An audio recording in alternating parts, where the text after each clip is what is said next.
And welcome to this special conversation that we are having about the budget. Well, it seems to be a budget which is very focused in terms of fiscal prudence with a push on capex.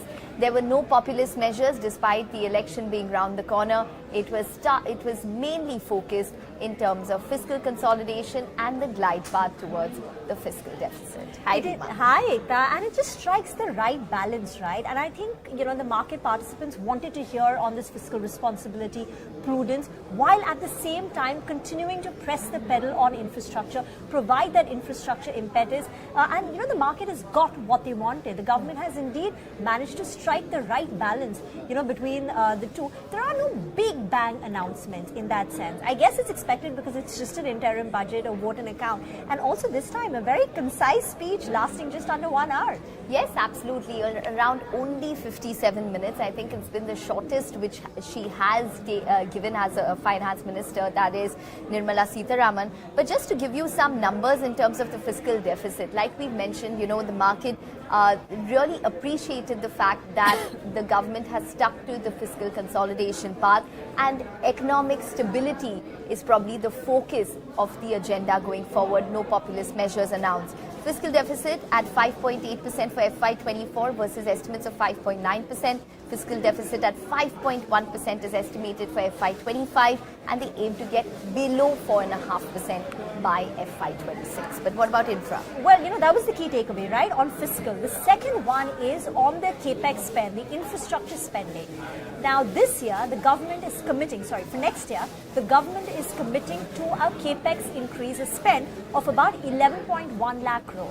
That's an increase of 11% compared to what they've done this year. But bear in mind, it also comes in on a high base because in the prior year, it was a 35% jump in infrastructure spending. No one anticipated that kind of a jump. So 11% is welcomed by the market, though many on the street believed were hoping for perhaps a number closer to 20%, but 10% was the realistic estimate. Now, when you go down deeper into the infrastructure spending, there is an focus on rural housing. The government has said there is an additional plan to build 2 crore more houses over the next 5 years. Secondly, the focus on aviation also continues. He spoke about, ma'am spoke about expansion of more airports under the Udan scheme also. So aviation also continues to get that thrust. Railways, the FM announced to convert 40,000 railway bogies into Vande Bharat standards, and also travel and hospitality under infrastructure gets a boost because the finance minister spoke about development of iconic tourist centers, which will favor the hospitality sector with hotels and restaurants across categories.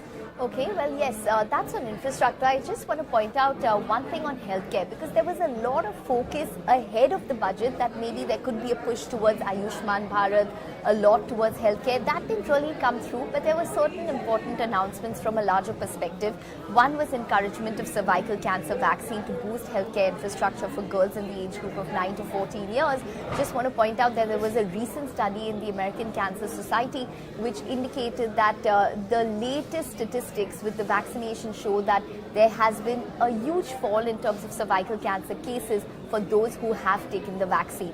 So that is important to note, whether there is a push that comes towards that. Ayushman Bharat, the scheme is going to be extended towards ASHA workers as well as the Anganwadi workers as well as helpers. So that would be important. And the government is looking to set up more medical colleges, so maybe that will boost the number of people who would be working in the sector as well. Remember, medical tourism is picking up in a big way when it comes to India, and hence the number of people required for that would be important as well. She also made that reference towards childcare, maternal benefits to ensure that women are empowered to join the workforce and to provide that adequate support. While no big measures were announced, particularly directed towards it, but it did find mention, when it comes to, childcare and maternal benefits.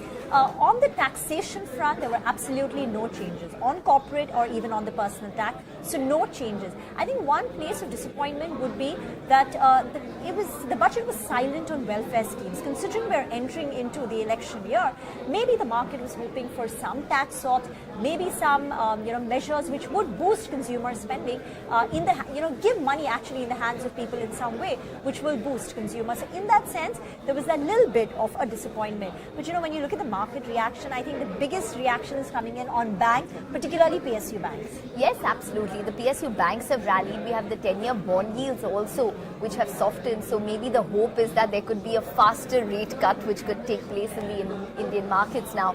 But the larger vision for the entire budget was, yes, fiscal consolidation, and the government is now fully aligned to their 2047 vision, which stands for GDP, which is basically governance, development and performance on the principle of reform, perform and transform. And come the full budget, if in case it is the same minister speaking again, then we could probably hear much more and a much larger vision in terms of where they expect India to probably go in the next 25 years. Thank you very much for listening to us. Stay with CNBC TV 18.